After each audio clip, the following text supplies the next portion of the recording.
What if your private thoughts weren't private at all? It's 7 a.m. You're brushing your teeth, your mind still a hazy mess of sleep. A thought forms, I wish I could just go back to bed. And then something impossible happens. Your kitchen smart speaker crackles to life and says, in your voice, I wish I could just go back to bed. You freeze, toothbrush halfway to your mouth. For a second, you're just confused. But this is how it all started. For as long as we've been human, we've treated our minds as the last truly private space, the final fortress of solitude in a world that wants us to share everything. But what if that was about to change forever? This isn't some story about a far-off, distant future. This is a story about a tomorrow that feels unnervingly close. It all begins with a fictional breakthrough, something a scientist might call synaptic resonance. It's a technology promising to connect minds, and it's born from the very real field of brain-computer interfaces, or BCIs. Of course, the tech we have today is nowhere near this level. Current, non-invasive BCIs are still in their early days, basically learning to translate the brain's noisy electrical signals into a few specific commands. Even the most advanced, surgically implanted devices being tested right now are focused on decoding intended speech to help people with paralysis, not just plucking a random thought out of your head. But fiction has a funny way of outrunning fact. And in our story, the leap from decoding intention to broadcasting everything was terrifyingly small. The creators sold it as a revolution in empathy, a world without lies. What they didn't mention was that the biological walkie-talkie they'd switched on in all of our heads couldn't be turned off. Section 1. The personal chaos. At first, the fallout was small, almost comical. The daily churn of your internal monologue, once your own private stream of consciousness, was suddenly public data. Think a coworker's new haircut is a bit questionable? They hear it, silently curse out the person who just cut you off in traffic. Your car's speakers announce it for all to hear. All the small, petty, and often contradictory thoughts that make us human were suddenly out in the open. Society's little white lies, the social lubricant that lets us all get along, evaporated overnight. You look great, now came with an instant mental footnote. You look tired, but I can't say that. Sorry, I have plans, was immediately followed by, I would rather do literally anything else than go to your party. Honesty wasn't just the best policy. It was the only policy, and it was brutal. The real devastation, though, began in our most intimate spaces. Imagine sitting across from your partner at dinner. For years, you've built a life on shared memories and unspoken compromises. But now, the silence is filled with noise. You hear their fleeting thought of an old flame. You hear a deep-seated resentment about an argument you thought you'd settled a decade ago. In return, they hear your secret annoyance at the way they chew. They hear your deepest insecurity, the one you've never admitted to anyone. It's not the big betrayals that would shatter you. It's the death by 1,000 tiny, unfiltered thoughts. It's the slow burn horror of realizing that the person you know best has an entire inner world you were never meant to see, and now they have full access to yours. The psychological toll would be immense. How could love, trust, or any relationship survive in a world with no boundaries, where the very concept of a private self has been obliterated?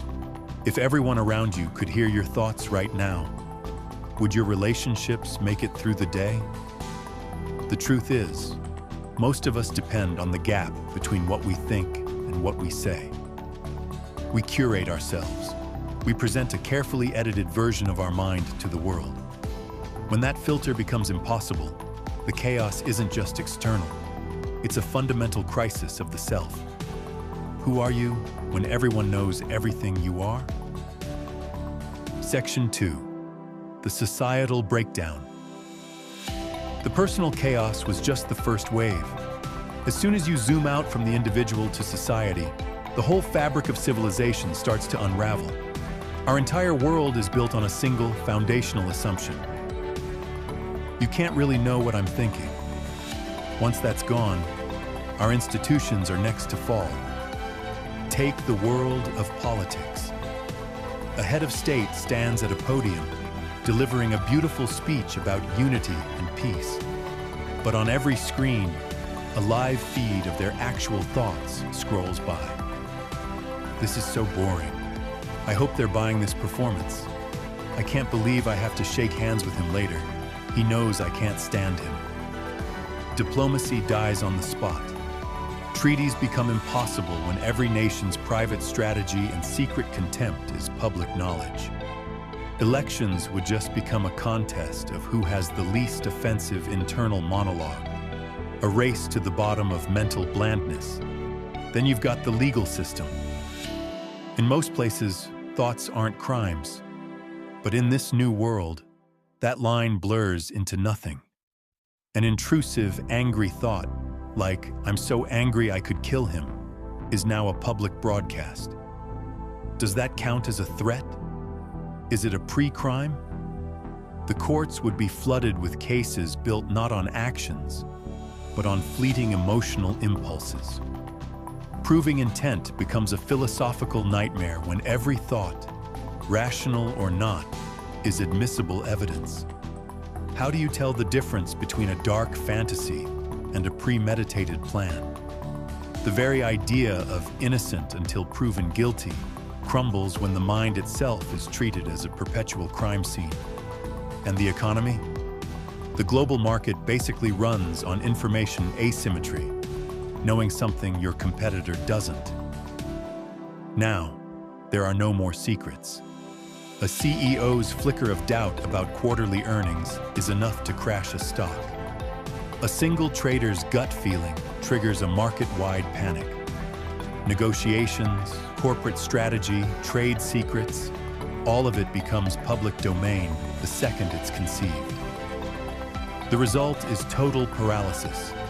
Innovation grinds to a halt because the idea for a revolutionary product is instantly known by every competitor. The complex global dance of commerce becomes a frozen statue of mutual transparency and mistrust. Every single pillar of our civilization, from politics to law to the economy, was built on the privacy of the mind. Without it, they don't just stumble, they collapse. Society fractures into a state of paranoid limbo, where the only safe action is no action, and the only safe thought is no thought at all. Section 3. The new normal and the twist. In the aftermath of what historians called the Great Unveiling, humanity did what it always does. It adapted. A new world rose from the ashes of the old one, but it was a much, much quieter place.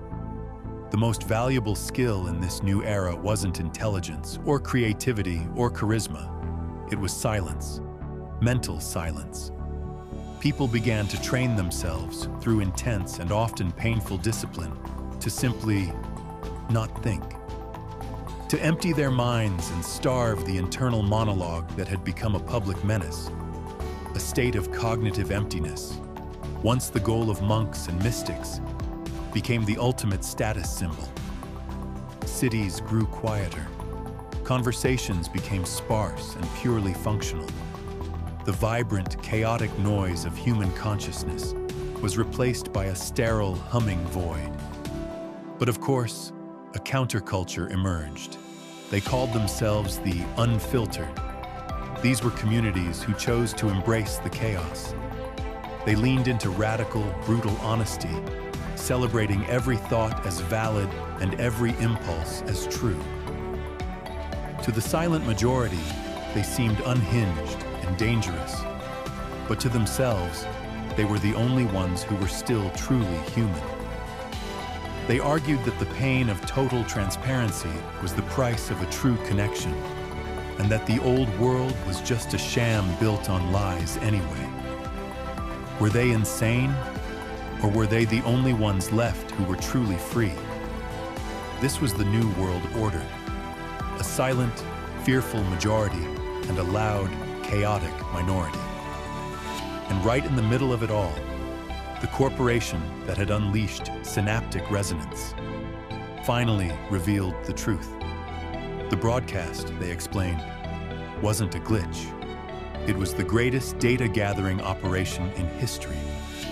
And this is the part of the story where the fiction should send a shiver of recognition down your spine. The company never just wanted to connect us. They wanted to record us. Every thought, every dream, every fleeting fear and secret hope from billions of minds, all stored and indexed on a massive server. Why? The theories were endless. To build the perfect, all-knowing AI, to create the ultimate targeted advertisement, to achieve a level of social control that would make any dictator in history weep with envy. While this is a fictional scenario, the core anxiety is very real. We are already seeing the first legal and ethical battles over neurodata. Lawmakers are scrambling to figure out what neural data even is and how it should be protected. As organizations from UNESCO to national governments debate the concept of neuro rights, they are trying to prevent this exact kind of speculative nightmare from becoming our reality. They're asking the critical question: what happens when our most private data becomes a commercial product? The glitch, it turned out, was always a feature. The connection was just the bait. The true product was us, all of us, our very consciousness, packaged and sold. The line between a tool for accessibility and a prison of transparency is getting thinner than we think. What do you believe is the biggest danger of this kind of technology?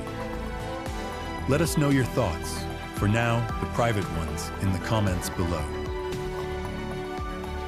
Conclusion. The last truly private space wasn't in our homes. It wasn't behind a locked door or an encrypted password. It was in our heads. And now that it's gone, we're forced to ask a terrifying new question. Without our private thoughts, who are we?